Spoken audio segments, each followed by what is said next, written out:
determinada ley. Luego tenemos la costumbre, ¿verdad, jóvenes? Como fuente del derecho. En esta rama, en este ámbito, en este campo de estudio en el derecho internacional privado,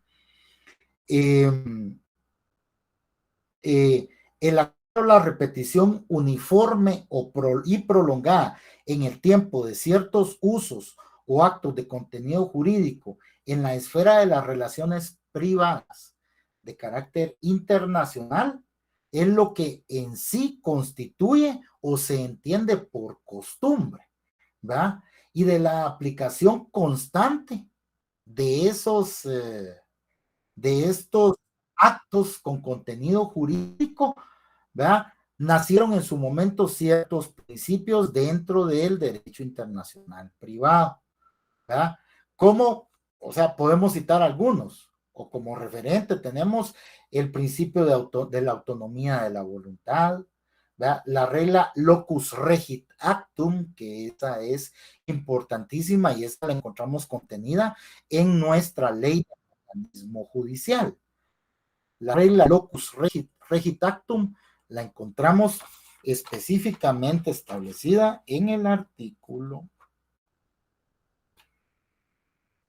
28, que se refiere a las formalidades de los actos, es decir, cuando en aquellos tiempos, en tiempos ancestrales, por costumbre se requerían ciertos formalismos para perfeccionar o concretar determinado acto o contrato, digamos así, porque los contratos, un ámbito o dentro de los contratos, dentro de las relaciones contractuales a nivel internacional, en algún punto pueden terminar dirimiendo, si no se acude al arbitraje, pueden terminarse dirimiendo a través de esta rama del derecho internacional privado.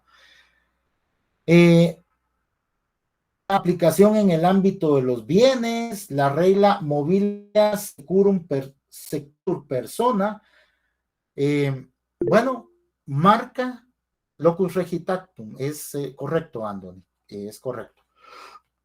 Entonces, estos principios marcan o detallan muy concretamente la importancia de la costumbre como fuente de derecho internacional, ¿va? Como el derecho internacional privado tenemos al tratado, ¿va?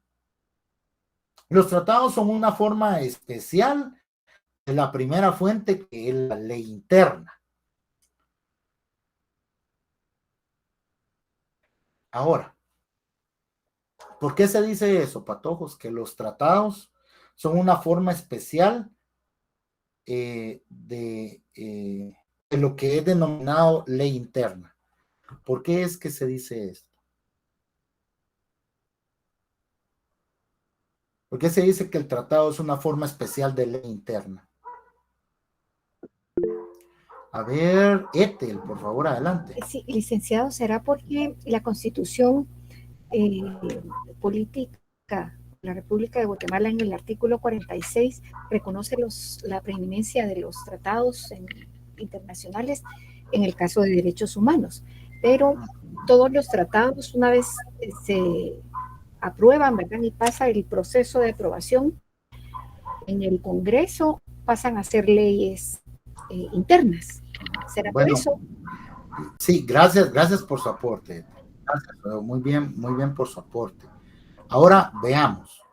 Miren pues, jóvenes, ustedes en Derecho Internacional Público 1, eso lo estudiaron el semestre pasado, a ustedes les tuvieron que haber enseñado los pasos para la aprobación de un tratado, o convenio, o convención, ¿verdad? Está la adhesión, la suscripción desde el inicio, la ratificación, el depósito, etcétera. Es decir, aquellos pasos que el derecho internacional público marca a efecto de que un tratado constituya o llegue a constituir o llegue a tener fuerza dentro de determinado estado, fuerza legal dentro de determinado estado. Para eso, como nos indicó Ethel, efectivamente al final, ¿verdad? El Congreso de la República de Guatemala emite un decreto legislativo a través del cual ratifican el tratado o aprueban el tratado, aprueban, mejor dicho, el tratado ratificado por Guatemala. Así es la cuestión. Entonces, esos son los pasos, ¿va? Para que un tratado llegue a tener fuerza dentro de determinado estado, fuerza legal, llegue a formar parte, específicamente llega a formar parte de su ordenamiento jurídico interno. Tenemos la Convención Internacional contra la Delincuencia Organizada de la Organización de las Naciones Unidas, por ejemplo, que esa, además de que fue aceptada y ratificada por Guatemala, originó la creación de una ley, la Ley contra la Delincuencia Organizada. ¿Ya? Es decir, compromisos que el Estado adquiere. En sí, ¿por qué es que se dice que los tratados son una forma especial de ley? Pues es sencillo para todos.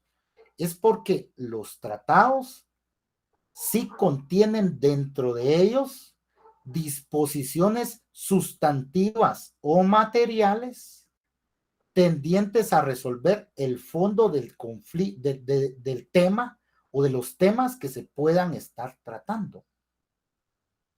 No sé si me explico. Es decir, los tratados no son normas indicativas. Los tratados sí contienen normas materiales, sustantivas, que al ser aplicadas resuelven determinado conflicto.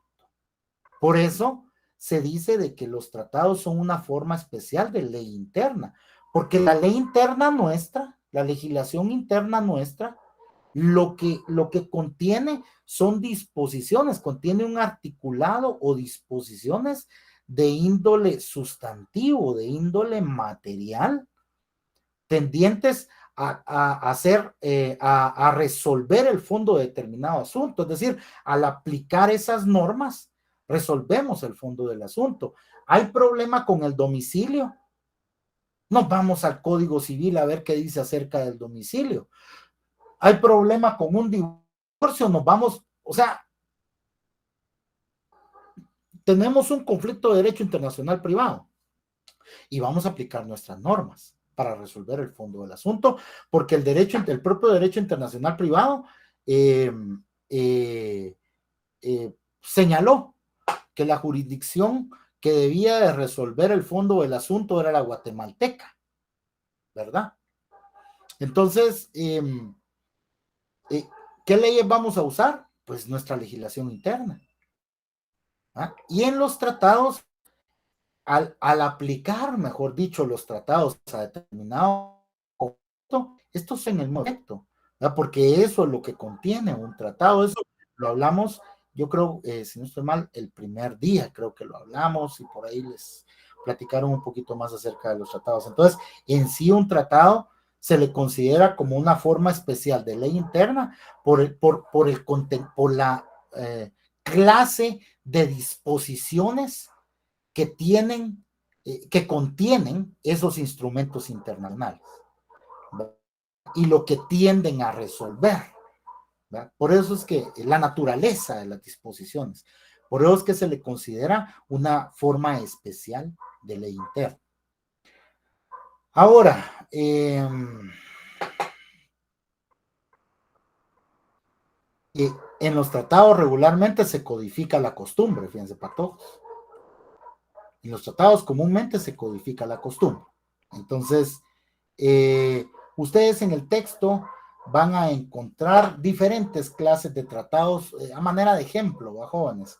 Los tratados o convenios de la Haya sobre diferentes tópicos, ¿va? Porque la Haya no solo maneja cuestiones de índole penal, ¿va, jóvenes? Sino que también se ven cuestiones de índole civil. Este es un tribunal europeo. El código europeo, pero es internacional, ¿va? El Código de Derecho Internacional Privado, Convenio de La Habana, también llamado Código de Bustamante, que es el que nosotros estamos estudiando. Los tratados o convenios de Montevideo para algunos países de América del Sur, etcétera. Eso ustedes ya lo van a leer. Luego tenemos como cuarta fuente del derecho, la jurisprudencia, y como les digo, pues no malamente se denomina también doctrina legal. Lo que pasa es que para cada cuestión tiene su tópico, es decir, tiene su característica específica. La jurisprudencia, jóvenes, es una, ¿cómo le dije? Se los ejemplificara? Es una biblioteca, es una serie de fallos emitidos por los tribunales, es decir, esas decisiones sobre determinados asuntos en determinado sentido, ¿verdad? Pero la colección completa de ellas, ¿verdad? La colección completa de esos fallos, de esas decisiones. Ahora, la doctrina legal se constituye, dependiendo del ámbito que se esté tratando, dentro del cual se esté procurando aplicar, la jurisprudencia, la doctrina legal, perdón, se constituye por la emisión de determinada cantidad de fallos en el mismo sentido. O sea, la doctrina legal es parte de la jurisprudencia, ¿verdad? Porque hay que sacar esos fallos de esa biblioteca, ese conglomerado de decisiones, ¿verdad? Pero hay que extraer de esa jurisprudencia determinada cantidad de fallos para que ésta sea catalogada como doctrina legal, observable de manera obligatoria por parte de los tribunales de la República de Guatemala. Entonces, ¿quién me puede decir de qué manera se constituye doctrina legal en el ámbito constitucional? ¿Cómo se llega a constituir esa figura de doctrina legal en el ámbito constitucional? Edgar, por favor, adelante. Cuando existen 3 fallos de la Corte, que sean consecutivos en el mismo sentido. Muy bien, Edgar, muy bien. Solo yo le quitaría únicamente lo que usted indicó. Solo permítanme que aquí se me cayó algo. Mire, pues solo le quitaría yo a lo que usted indicó 3 fallos consecutivos de la Corte. Porque no solo la Corte, recordemos que nuestro sistema constitucional es difuso. Es decir, diferentes tribunales se encargan de impartir justicia constitucional. No solo la Corte de Constitucionalidad, también los jueces de primera instancia, las salas de la Corte de Apelaciones y la Corte Suprema de Justicia. Ellos se constituyen en tribunales constitucionales de amparo. Entonces,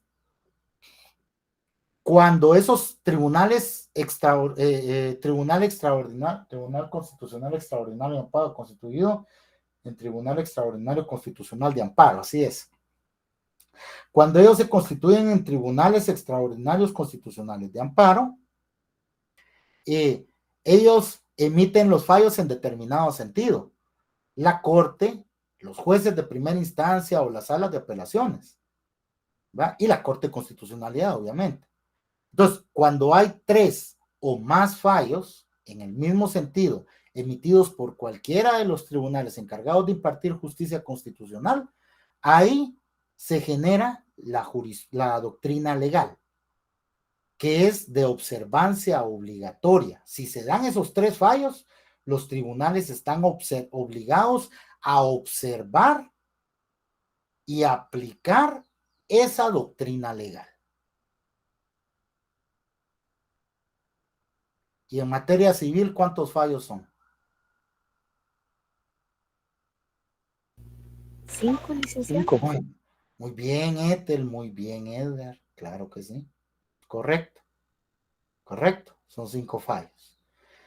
Pero ya ahorita ustedes tienen la idea, ¿verdad? De que cuando hablamos de doctrina legal, depende del ámbito en donde se esté aplicando, así es como, así es la cantidad de fallos, ahí es donde se determina la cantidad de fallos contestes en el mismo sentido, ¿verdad? No solo es constitucional, hay civil también, entonces, etcétera. Entonces, ya ustedes tienen la idea, jóvenes. Pero esa es la diferencia entre jurisprudencia y doctrina legal.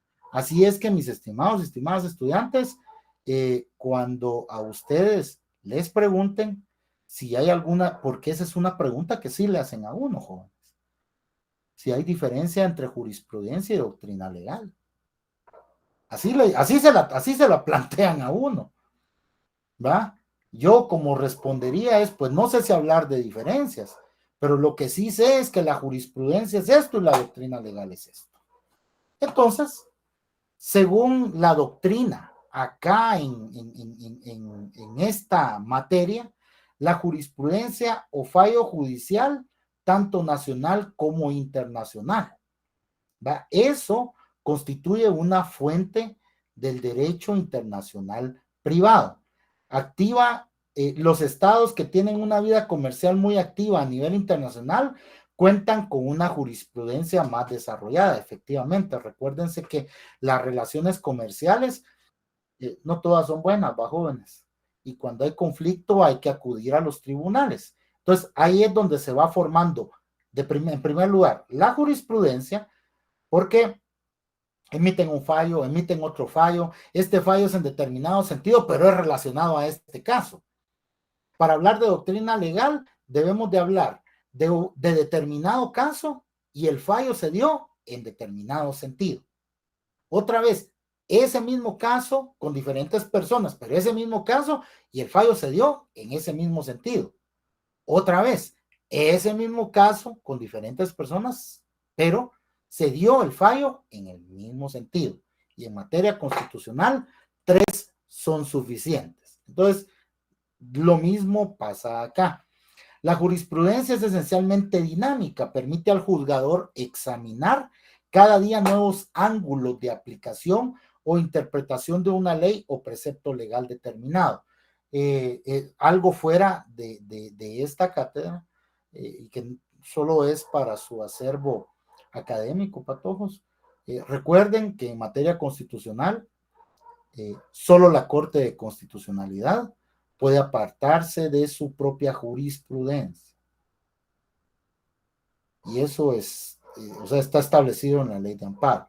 Es decir, no es que, y esto les va a servir para la clase que también que estamos estudiando, no es que porque se haya formado doctrina legal al emitir determinada cantidad de fallos en cierto sentido, no es o no implica que esto esté escrito en piedra.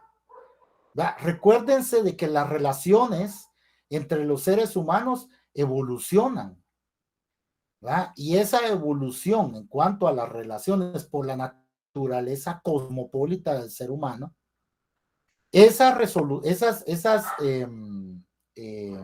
¿cómo se llama?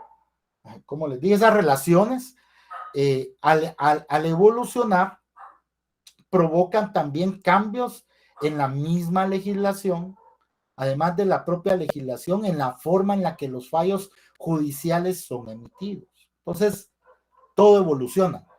No sé si a ustedes se los dijeron en alguna ocasión, pero no se los digo yo. Recuerden siempre, el derecho es dinámico, jóvenes. El derecho es dinámico, el derecho evoluciona día a día. El derecho evoluciona día a día y con esa evolución que sufre el derecho, todo, digamos, todas las relaciones en el ámbito social también, hasta la forma en la que se resuelve. Los jueces no resuelven ahora de la misma manera que resolvían hace 20 años. Y se los digo yo porque desde hace 20 años yo vengo en esto, ¿verdad? Entonces, ustedes tienen que tener claro eso. Quinta fuente del derecho, la doctrina. Esta no es más que el resultado de la labor intelectual científica de los estudiosos del derecho, ¿va? La cual se encuentra inmersa, contenida en qué libros, artículos, enciclopedias, ensayos, documentos, pero siempre tienen que ser estudios, investigaciones u opiniones con carácter científico. ¿Va, patojos? ¿Cómo es que uno crea ciencia?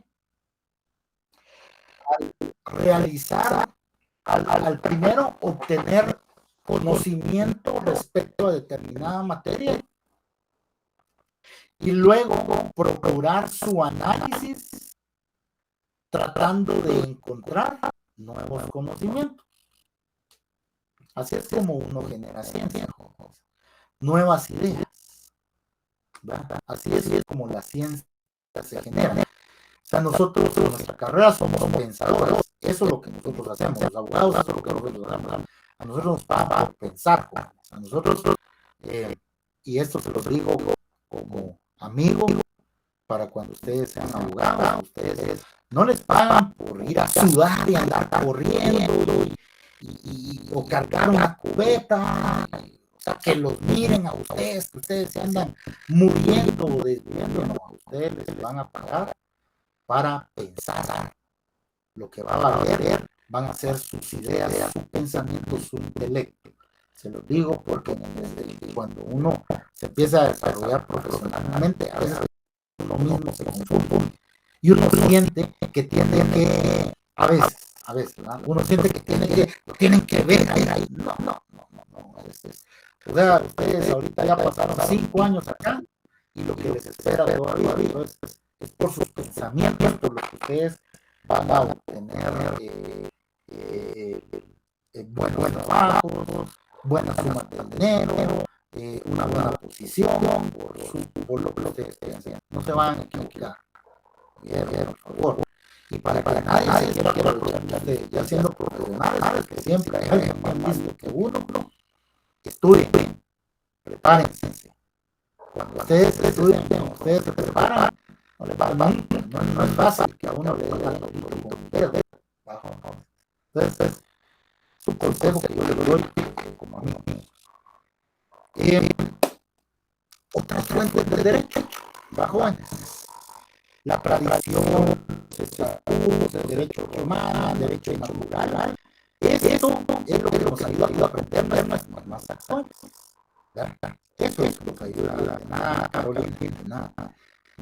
Es lo que debería hacer nuestra materia, sobre todo como puntos de referencia y los relativos de situación hacia arriba. Hay que decir que cualquier trabajo científico que se respete, cuando hablamos de como les digo, de la doctrina, los trabajos científicos, como le hacen la tesis de graduación, para la publicación, eso es para ustedes, miren. Una monografía con un examen parcial de la materia debe investigar recurriendo a las fuentes y con fuentes descendemos a las acciones mencionadas y explicadas brevemente. Y cuando ustedes ya vienen sobre esto, ya deberían haber trabajado en la lucha, ya deberían tener sus puntos de lo que se han salvado.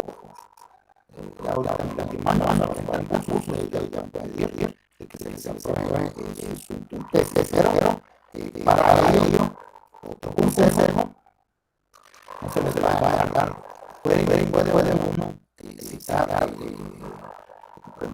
citas bibliográficas en internet, pero el material que uno debe de utilizar para su tesis, aunque se vaya a ocurrir citar por ahí, tomar material, por ejemplo, de algo, páginas de monografías con ojos.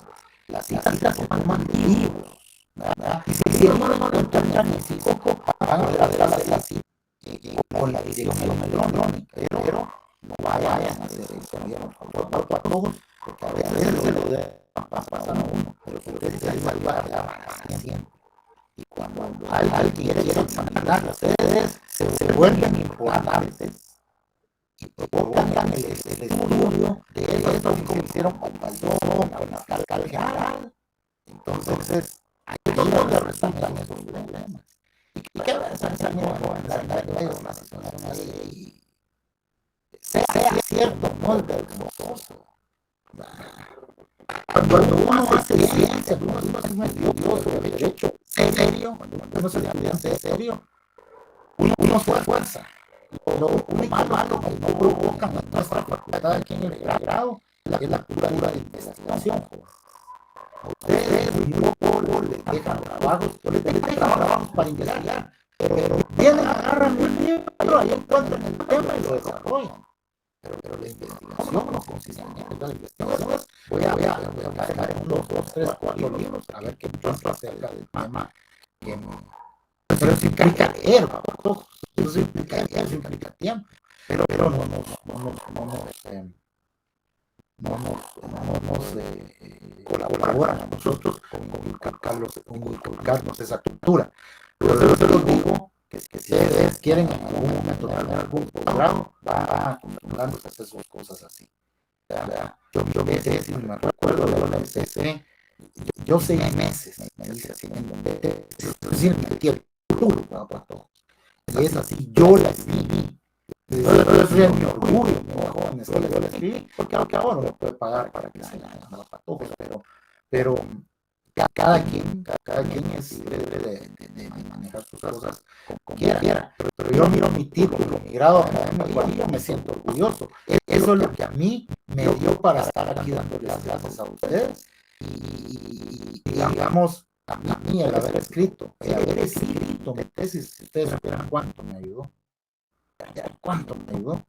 Porque me ayudó a aprender a investigar, a redactar, fíjense, jóvenes, porque ahí todo tiene que ir, pero impecable. Entonces, se tarda, está tardado, pero es bueno que ustedes deciden hacer. Bueno, ese fue un anuncio comercial. Ahora, patojos. Gracias, jóvenes. Vamos a ver. Ahora veamos, pasemos al siguiente punto, jóvenes. Relaciones del derecho internacional privado con otras ramas del derecho en general. El derecho internacional privado está relacionado con todas aquellas ramas del derecho en las que existe la posibilidad de que surja algún conflicto, ¿ya? Debido a los diferentes contenidos sustantivos o adjetivos en los diferentes estados que conforman la comunidad internacional. Aquí volvemos nuevamente a ver o a percibir el tema de la variedad legislativa, jóvenes. Aquí lo volvemos a percibir. Ahora bien,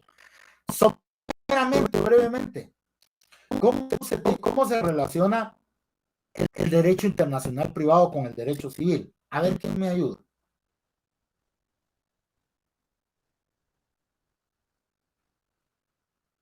¿Cómo podemos decir que el derecho internacional privado se relaciona con el derecho civil?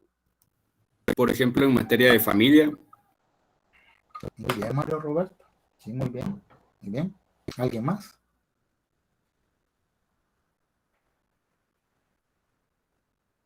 Bueno, jóvenes, partiendo de la idea de que esta rama del derecho se relaciona con cualquiera otra en donde exista la posibilidad de surgir algún tipo de conflicto, podemos entonces entender perfectamente que, como dice Carolina acá, el matrimonio, habla también Carolina de la sucesión, ¿verdad? Susan también vuelve a hablar del matrimonio, efectivamente, jóvenes, efectivamente. O sea, en donde exista la posibilidad de surgir un conflicto de carácter civil, ahí puede estar inmerso, o ahí se relaciona, o de ahí nace la relación entre un derecho y el otro, atendiendo a la situación o la circunstancia de que ese conflicto, recordemos, debe involucrar también que, para que esa relación se dé entre el derecho internacional privado y, por ejemplo, el derecho civil. Los contratos, el matrimonio, la sucesión, la tutela. Miren, jóvenes, o sea, hay intereses, entonces puede surgir un conflicto. Cuando hay intereses, puede surgir un conflicto, y al surgir un conflicto, ahí puede darse esa relación entre el derecho civil y el derecho internacional privado, siempre y cuando también exista dentro de ese conflicto, ¿qué más? ¿Qué más, jóvenes? ¿Qué tiene que...? Dígame. ¿Algún asunto de extranjería? Muy bien. Excelente.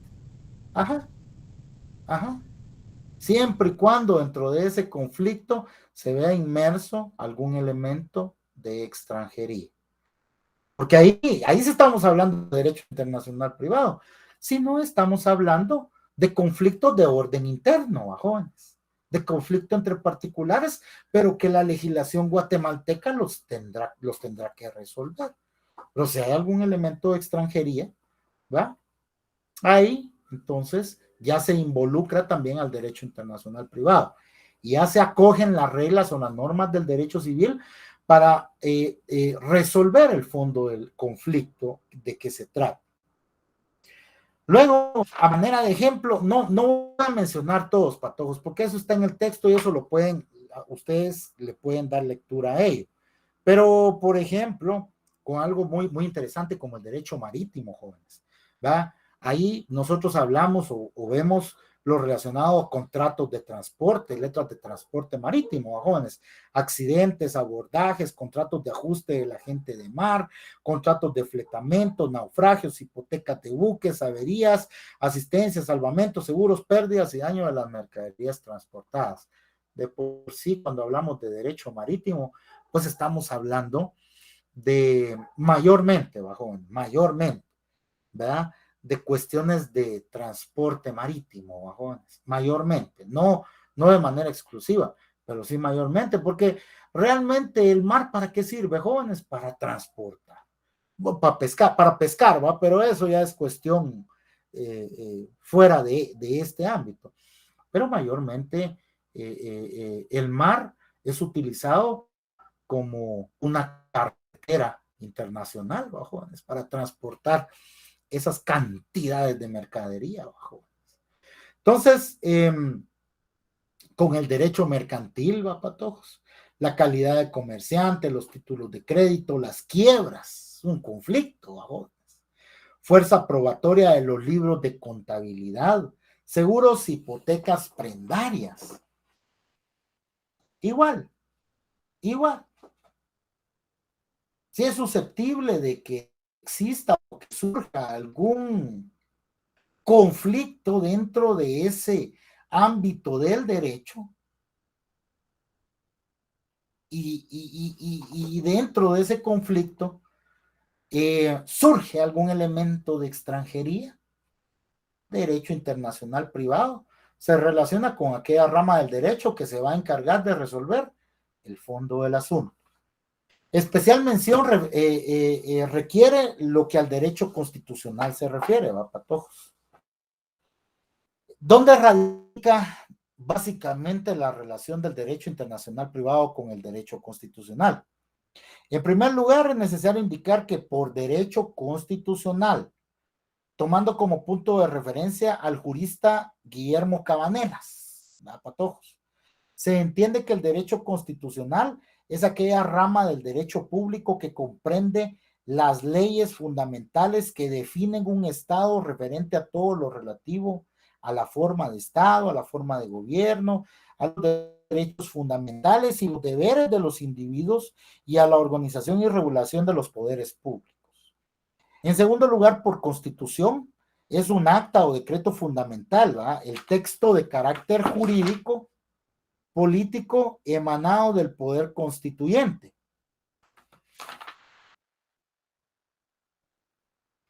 Esto tomando la relación del derecho internacional privado con el derecho constitucional desde el punto de vista de derecho político, ¿verdad? Se entiende, ¿verdad?, que la Constitución, que cuando la Constitución es un acta o decreto fundamental, el texto de carácter jurídico político emanado del poder constituyente que fundamenta todo el ordenamiento jurídico político, que recoge, define y crea los poderes constituidos, es decir, habla del contenido de la Constitución.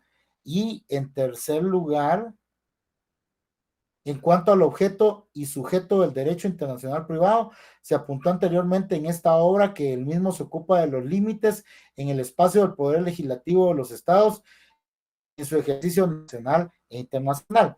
Vean, jóvenes, esto es lo que dice el texto. Vamos a tratar de analizar nosotros cuál es la relación del derecho internacional privado con el derecho constitucional. Pues vean, patojos.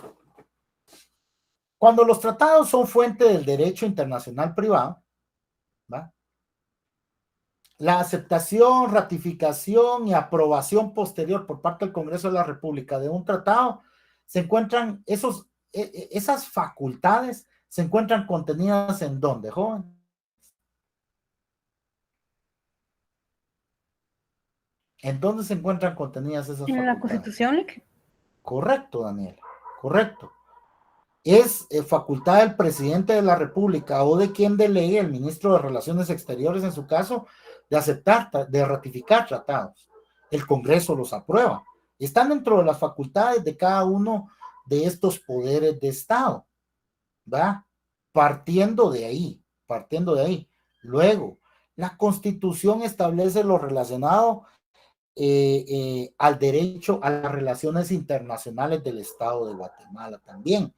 Establece derechos fundamentales que no pueden ser transgredidos una vez mediante el derecho internacional sea designado, o sea, señalado nuestro país para poder conocer de determinado conflicto. Es decir, la Constitución como norma suprema en nuestro país contiene preceptos fundamentales que tienen una relación intrínseca con el derecho internacional privado, hablando desde las fuentes del derecho, el derecho a la propiedad privada, que protege las relaciones civiles que se desarrollan en el Código Civil, por ejemplo, el derecho al comercio, contemplado en la Constitución, que se encuentra desarrollado en el Código de Comercio, ¿va? Derecho mercantil, que tiene relación con el derecho internacional privado, porque dentro del derecho mercantil surgen conflictos, ¿va, patojos?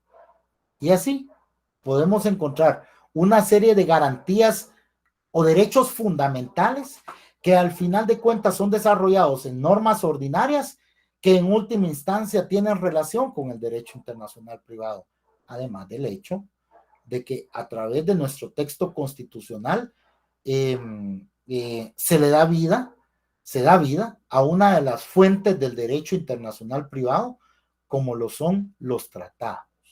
¿Va, patojos? Por ahí podríamos ir. Ahora bien, eso es en lo que a las fuentes del derecho se refieren. Ustedes me van a estudiar el bosquejo histórico de la formación del derecho internacional privado. Eso ustedes me lo estudian, patojos, porque es importante. Yo les digo algo, jóvenes, que a mí, hasta antes de empezar a estudiar la maestría, fíjense, patojos, así como la matemática, y que por eso fue que yo me hice abogado, por no estudiar matemática, ¿va, jóvenes? Así como la matemática, yo no, ¿cómo les dijera yo? A mí no me gustaba la historia. La historia yo creo que no es del agrado de muchas personas acá, se los puedo asegurar. Así es, dice Ethel, puta, nombre, Licenciado, a mí sí me encanta la a historia. usted sí le encanta. A mí me encanta. Yo Sí. creí que decía que no le gustaba. No, a mí sí me encanta. Bueno, excelente por usted. Porque miren, jóvenes, yo, como les digo, hasta en el posgrado entendí la importancia de conocer la historia. Hasta lo entendí.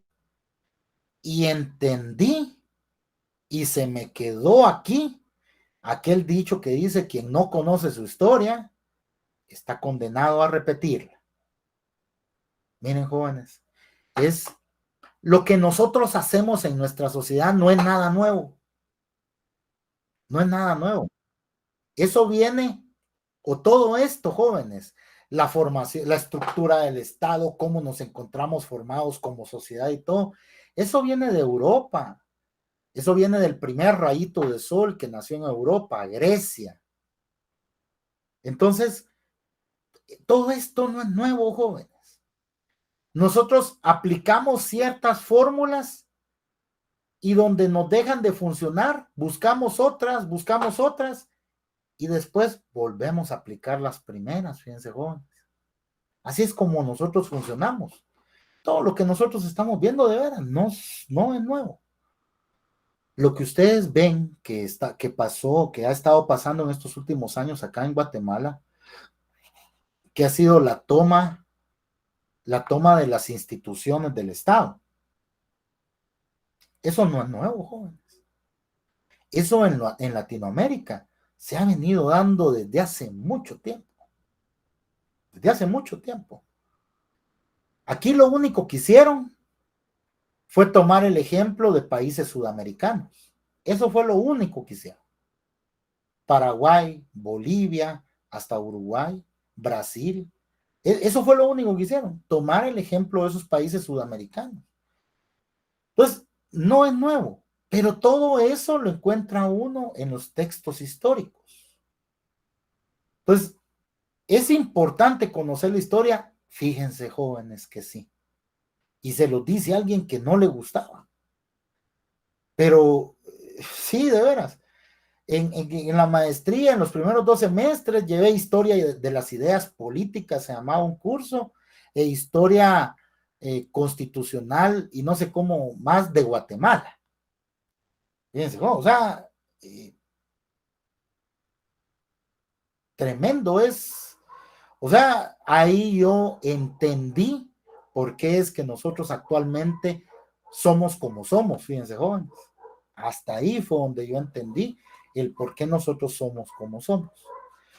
Pero como les digo, ese capítulo, el capítulo 4 del libro, ustedes me lo van a leer, ¿verdad? Porque es muy probable que yo algo les pregunte de ahí del examen, por favor. No lo vayan a dejar pasar, no vayan a hacer lo mismo que su catedrático, que cuando miraba algo de historia solo le daba la vuelta y se iba al siguiente tema. Ahora ya no lo hago así, ¿verdad? Entonces, no lo vayan a hacer así, me lo estudian, por favor. Pero como ustedes van a estudiar el capítulo 4, ¿verdad? No necesitamos entrar mucho en materia ahí porque esto se trata de historia, del marco histórico, de cómo surgió y se desarrolló el derecho internacional privado, bueno, hasta nuestros tiempos, ¿verdad? Porque llega hasta lo que al Código de Bustamante se refiere. Entonces,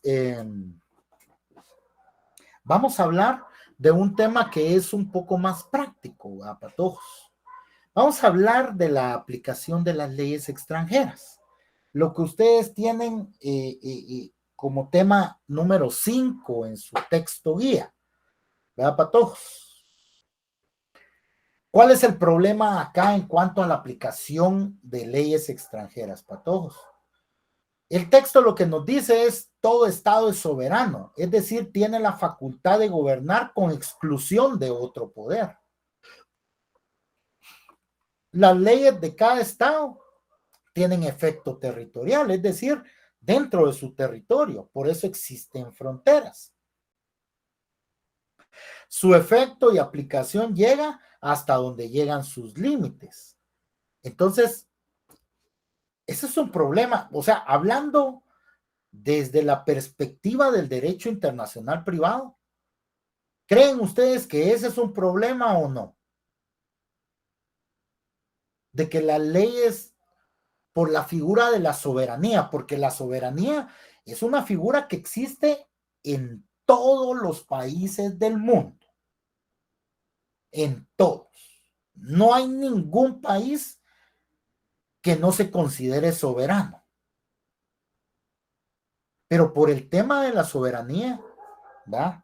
En cuanto al hecho de que el Estado o el pueblo o la nación se autodetermina, ¿va, jóvenes?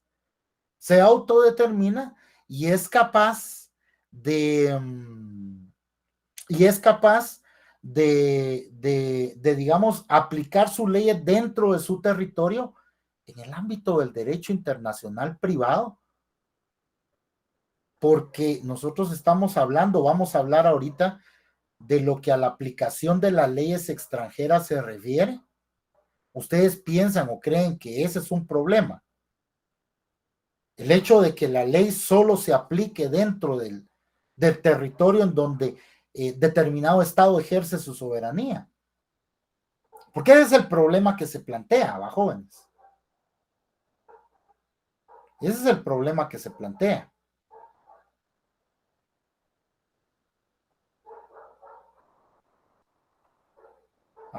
Estamos hablando de aplicación de las leyes extranjeras. Cuando hablamos de aplicar leyes extranjeras es que vamos a aplicar la ley de otro país aquí dentro del nuestro. Pero como les digo, si hablamos o volteamos a ver el tema soberanía y que esto implica la autodeterminación de un pueblo, ¿verdad? Y la aplicación de sus leyes dentro de su territorio, ¿ustedes creen que desde la perspectiva del derecho internacional privado, eso de que un pueblo o un estado sea soberano y que sus leyes solo se aplican ahí es un problema?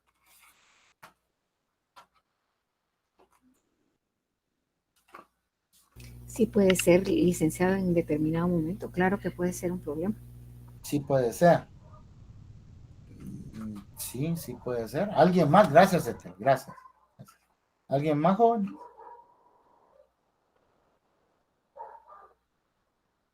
¿No? Va, miren pues para todos. Aquí se los voy a poner un poco más, más al tiro, dijeran, me voy a poner un poco más al tiro, dijeran los muchachos. Va, para todos. Miren pues.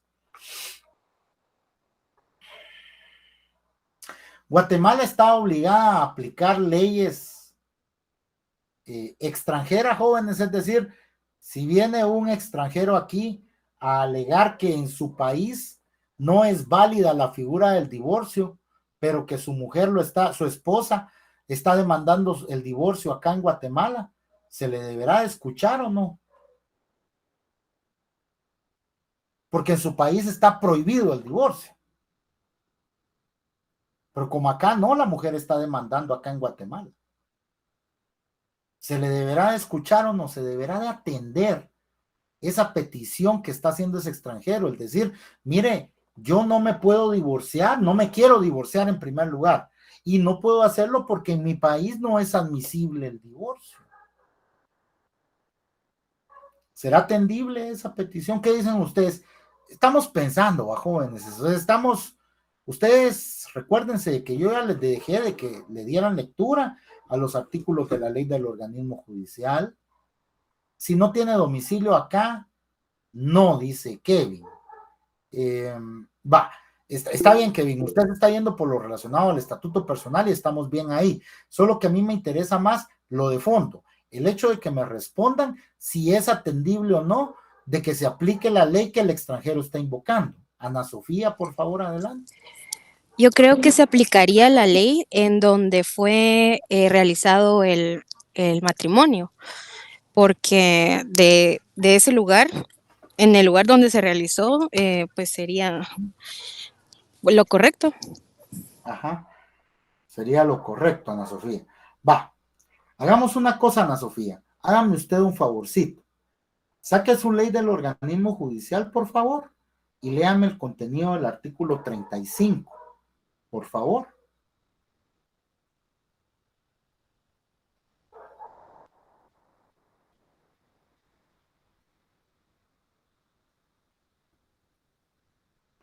Ana Sofía.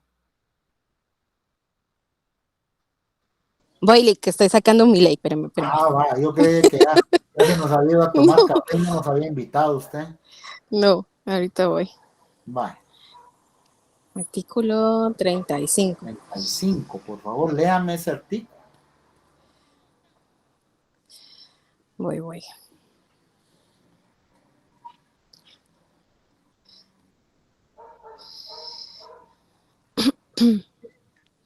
Listo. Del derecho extranjero. Los tribunales guatemaltecos aplicarán de oficio, cuando proceda, las leyes de otros estados. La parte que invoque la aplicación de derecho extranjero o que disienta de la que se invoque o aplique, justificará su texto. Vigencia y sentido mediante certificación de 2 abogados en ejercicio en el país de cuya legislación se trate, la que deberá presentarse debidamente legalizada, sin prejuicio de ello. El Tribunal Nacional puede indagar tales hechos de oficio o solicitud de parte, por la vía diplomática o por los medios reconocidos por el derecho internacional. Le agradezco mucho, usted es muy amable, Ana Sofía. ¿Tiene análisis? Entonces, miren pues, jóvenes. No nos confundamos, por favor. Por aquí me están respondiendo en el chat de que si no tiene domicilio acá, no. Depende del domicilio conyugal, dice aquí. No. Miren pues, jóvenes. Aquí nos estamos posicionando en el supuesto de que ya superamos la cuestión del domicilio, porque eso nos sirve a nosotros para determinar la jurisdicción que debe conocer, ¿verdad? La situación del domicilio nos sirve para determinar si es Guatemala, si es El Salvador, Honduras, Nicaragua, Costa Rica, Panamá, Cuba, México, Bolivia, Perú, Paraguay, porque ellos han tenido su domicilio conyugal ahí durante los últimos 10 años. Ya superamos eso. Yo les estoy preguntando, estoy tratando de que analicemos un poquito más, de que nos sumerjamos un poquito más en el análisis, ya superando la cuestión del domicilio, porque ahí ya determinamos que el domicilio conyugal de ellos aquí en Guatemala. ¿Va? Ahí ya dejémoslo, eso dejémoslo ahí. Estamos tratando de aplicar nuestra legislación, nuestras leyes, nuestras normas internas de derecho internacional privado, que esas son, una de ellas es la que nos hizo favor a Ana Sofía de darle lectura, el artículo 35. Miren pues, patojos, ya bajo el entendido de que es Guatemala a quien le corresponde conocer o resolver el fondo del asunto, bajo esa idea, bajo ese entendido, entonces nos corresponde determinar, excluir, por ejemplo, si hay alguna limitante contenida en nuestras normas internas de derecho internacional privado que no nos permitan conocer, excluir esa posibilidad o atender determinada disposición específica que se encuentra regulada en nuestras normas internas de derecho internacional privado. Normas internas de derecho internacional privado, artículo 24 al 44 de la ley del organismo judicial. A eso me refiero. A esas son normas internas de derecho internacional privado. Entonces, superado el problema de la determinación del foro que debe de conocer bajo la idea que sea Guatemala, la doctrina a nosotros nos señala, jóvenes, de que no hay ningún país o la casi totalidad de estados del mundo concuerdan en que existe una verdadera obligación de aplicar las leyes extranjeras cuando éstas procedan. Entonces, al amparo del artículo 35, que pues aquí la compañerita nos acaba de hacer el favor de darle lectura, ¿no? Bajo la idea que proyecta ese artículo, el 35 de la ley del organismo judicial, y cumpliéndose los requisitos que ahí se encuentran establecidos, es atendible la petición de esa persona extranjera que indica que en su país está prohibido el divorcio. Y ya será cuestión del juez analizar el fondo del asunto. Ya será cuestión del juez. Pero esa norma extranjera se encuentra contenida en un texto, es válida, está vigente y se ha podido probar, entonces habrá que aplicarla acá, porque ese elemento de extranjería de esa persona que se constituye en su nacionalidad, a él le otorga el derecho de poder invocar sus leyes en otro país. Así es la idea. Entonces, o mejor dicho, obviamente, ¿se puede? Sí se puede. ¿Qué se deba resolver? Ya será cuestión del juez, porque él, digamos, si se desarrolla un buen juicio ordinario de divorcio, porque obviamente él está diciendo, en mi país está prohibido, yo no me puedo divorciar, va a ser un ordinario de divorcio.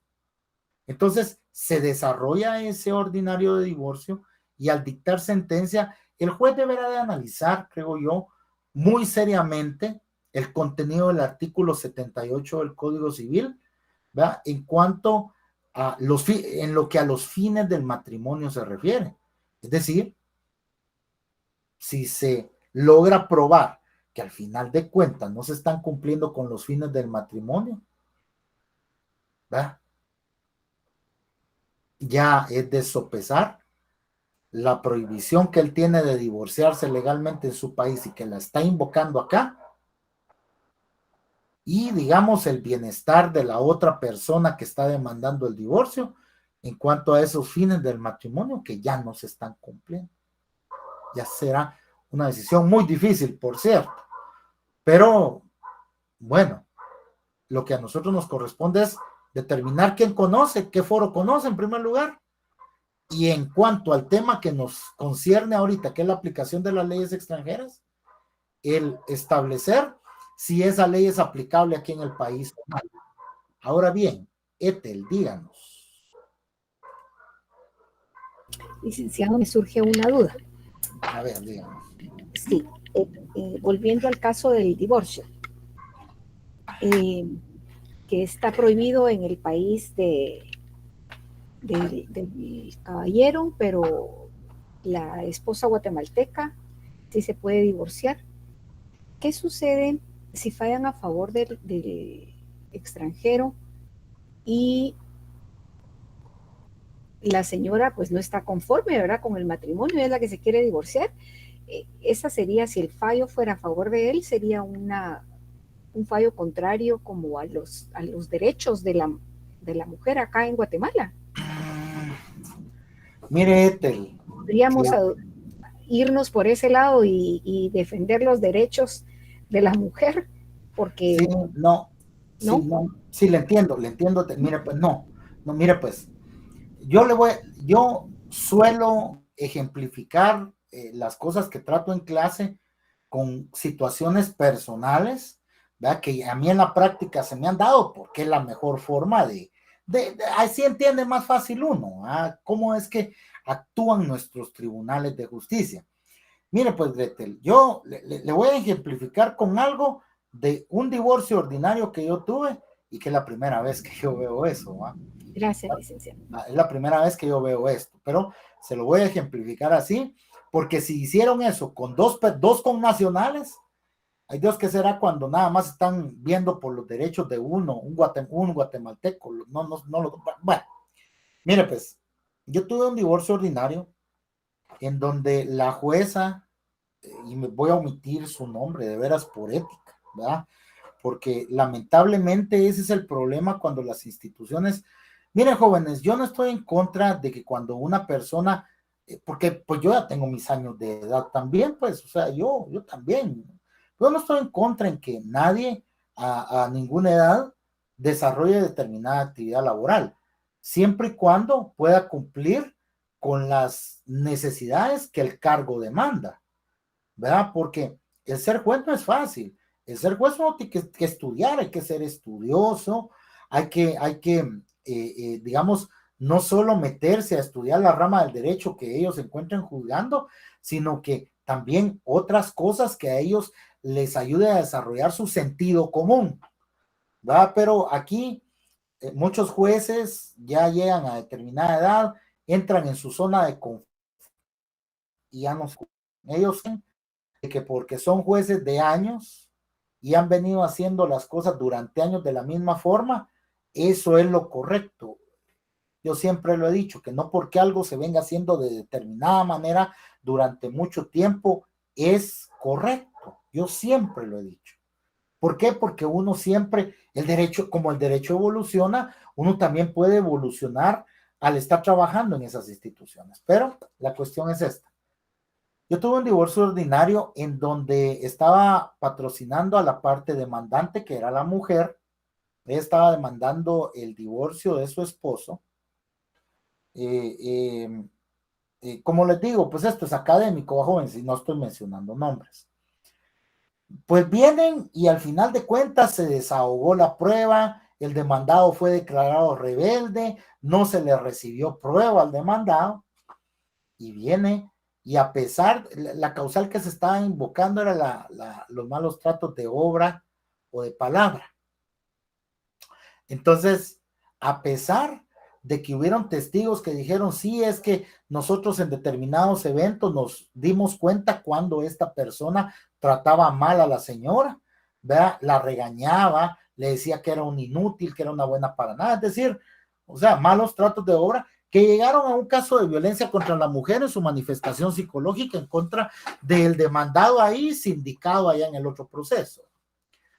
Y a pesar de que hasta ese dictamen se acompañó ahí en la demanda ordinaria de divorcio, la jueza, como el otro señor es alguien muy conflictivo, es una persona muy conflictiva, entonces la jueza le dio miedo, porque yo pude percibir el miedo en ella, una señora ya grande, y declaró sin lugar la demanda. Y no valoró ni un solo medio de prueba.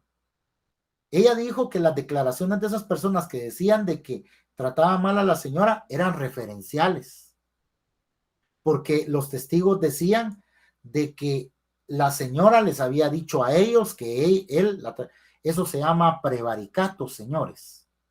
Eso es delito. Lo que hizo la jueza esta es delito. Es la inclusión de hechos falsos en sus resoluciones. Eso es prevaricato, jóvenes. Entonces, obviamente, pues yo apelé la sentencia. Lo que yo le quiero decir, Ethel, es que imagínense el caso que yo les estoy planteando. ¿Para qué le vas a hacer mi trabajo? No, pues no te lo voy a pegar. Pero ni yo. Mejor a Lala y se le paga. Sí, el trabajo no era para este curso.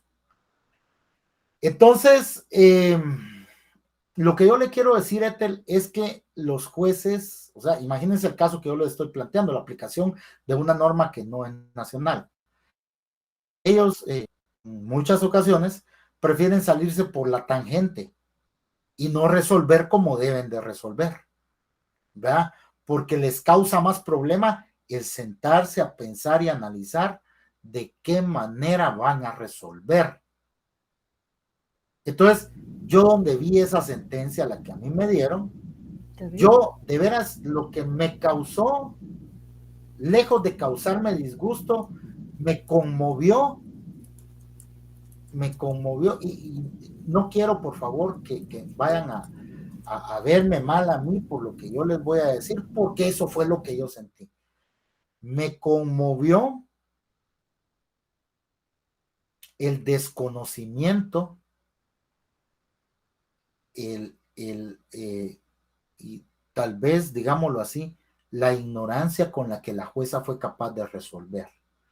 No es porque uno sea el más inteligente pero hay cosas que por lo menos uno tiene que tomarse el tiempo para articular una resolución, darle forma, en vez de decir, yo no le voy a dar valor probatorio. El dictamen que contenía o que establecía el daño psicológico de la señora en el proceso por violencia contra la mujer, ella no le dio valor probatorio porque dijo de que ese informe, ella lo denominó como en el derecho de familia, que es una rama del derecho civil que es tan formal que por una palabra no le aceptan a uno una demanda. Ella dijo que el informe que nosotros habíamos acompañado como prueba únicamente daba cuenta que ella había ejercitado sus derechos en donde correspondía, es decir, ella había denunciado en donde correspondía. Entonces, miren, jóvenes, hay de todo, pero aterrizando con lo que pues nos cuestionó ahorita en este momento, por eso yo les digo a ustedes, el fondo del asunto es algo sumamente complicado resolverlo, porque en este caso, digamos, están ante la estricta observancia de lo que establecen nuestras normas internas de derecho internacional privado en cuanto a acoger la legislación extranjera y decirle a la persona, bueno, es cierto, la causal que usted está invocando, señor o señora demandante, pues se logró determinar, pero no podemos dejar de observar los derechos de esta persona. Y de esa cuenta, como para él, en su país, está prohibido el divorcio y es uno de los cónyuges, en esta ocasión no voy a fallar a favor de nadie. La justicia no es gris, jóvenes. La justicia es blanca o es negra. La justicia no es gris. ¿Verdad? Porque, o sea, cuando uno acude a un juzgado, lo que buscamos nosotros es justicia. ¿Verdad? Si a ustedes somos ciudadanos de a pie, lo roban en una esquina, ¿qué es lo que quieren? Ver a esa persona que lo robó en la cárcel. Porque trabajo aquí en Guatemala hay. Lo que pasa es que los haraganes no lo quieren, no quieren conseguir, no quieren buscar. Justicia. ¿Y cómo se queda uno cuando de repente mira que hasta con pistola, con cuchillo lo amenazaron a uno y uno, este cuate vivía a la vuelta de la casa y a los 2 meses ahí lo mira de vuelta a uno? ¿Cómo se queda uno? ¿Verdad? Nosotros lo que buscamos es justicia, joven. Y justamente son las 7 de la noche. ¿Tienen alguna duda de lo que hemos platicado? Porque este tema lo vamos a complementar el día lunes. Si no tienen ninguna duda, pues los dejo irse a la otra clase. Si no, nos quedamos aquí hasta que les respondan sus dudas, Pato. ¿Vale? ¿No? Feliz noche. Va, igualmente, Anthony. Gracias a ustedes, jóvenes, por el favor de su atención. Buenas noches, licenciado. Nos vemos en la Muchas gracias, licenciado. Feliz noche. No se vayan a pasar. Oye.